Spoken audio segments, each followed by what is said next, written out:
আমি খুব সহজ উপায়ে ঘরে তৈরি করে দেখাবো সাদা একদম মুসমুসে বাতাসা তৈরি করা। একদম দোকানের মতো সাদা। আহ, আর যারা বাতাসা ঠিক মতো তৈরি করতে পারে না তাদের জন্যে আমি একদম ধাপে ধাপে কিভাবে চিনির তাকটা আনলে ঠিক মতো বাতাসা তৈরি করতে পারবেন সেই রেসিপিটাই আপনাদেরকে আজকে দেখাবো এবং ধাপে ধাপে বলে দিব টিপসগুলা। আপনারা প্রথম থেকে শেষ পর্যন্ত দেখতে থাকুন। আসসালামু আলাইকুম। হ্যালো বন্ধুরা, আপনারা কেমন আছেন? আশা করি আপনারা ভালো আছেন। আমি আলহামদুলিল্লাহ ভালো আছি।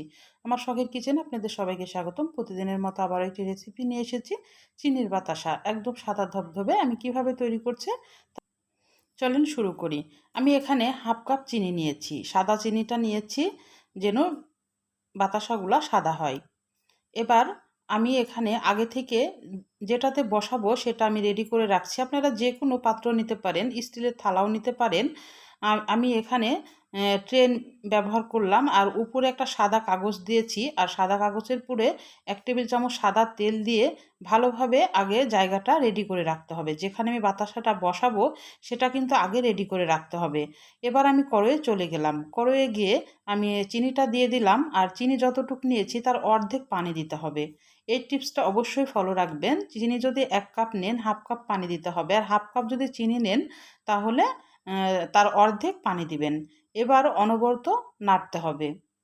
জালটা এই পর্যায়ে হাই রাখতে হবে। হাই রেখে এটাকে অনবরত নাড়তে হবে, চিনিটা যেন ভালোভাবে গলে যায় আর হাঁড়ির তলায় যেন চিনিটা লেগে না যায়।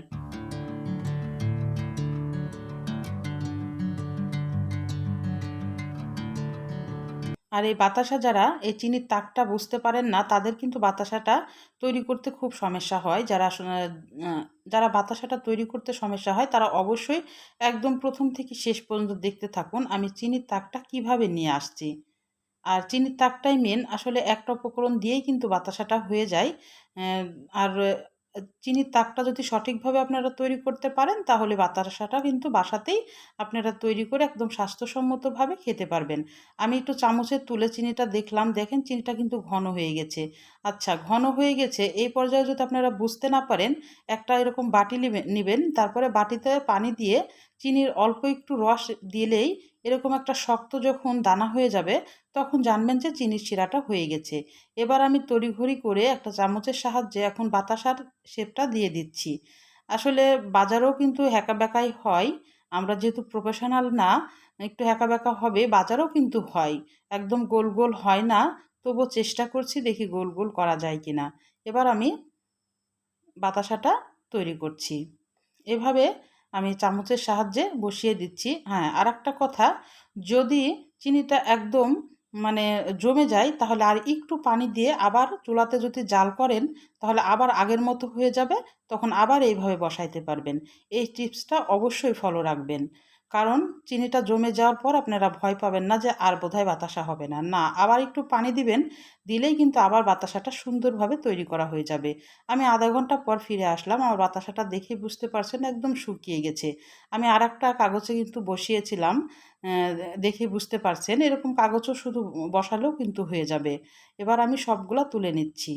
তাহলে আমার রান্নার যদি কোনো অংশে আপনাদের ভালো লাগে প্লিজ আমার চ্যানেলটাকে সাবস্ক্রাইবার করে দিয়েন, একটা লাইক দিয়ে রান্নাটা দেখা শুরু করেন, ছোট্ট একটা কমেন্ট করে জানায়েন আমার রান্নাগুলো কেমন লাগে। পাশে থাকা বেল আইকনটা প্রেস করে দিন, আমি যখন এরকম নতুন রেসিপি আপনাদের মাঝে হাজির করব আপনাদের কাছে যেন আগে ভিডিওটা চলে যায়। আপনাদের একটা লাইক একটা কমেন্ট কিন্তু আমাকে অনেক উৎসাহ করে। তাহলে আমি কিভাবে বাতাসাটা তৈরি করলাম আপনারা অবশ্যই দেখে নিলেন। আর এখন এভাবে তুলে নিচ্ছি আর একটু পরিবেশন করেও দেখাচ্ছি আপনাদের। আর বাতাসাগুলো কিন্তু খেতে খুবই সুন্দর হয়েছিল। এইভাবে আপনারা বাসাতেই কিন্তু বাতাসাগুলো তৈরি করে নিতে পারেন।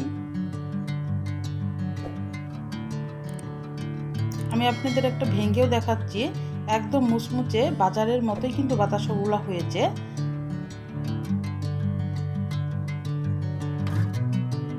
দেখেই বুঝতে পারছেন। তাহলে আজকের মতো বিদায় নিচ্ছি। আপনারা সুস্থ থাকবেন, ভালো থাকবেন। আবার কোনো নতুন রেসিপির সাথে হাজির হব। আল্লাহ হাফেজ।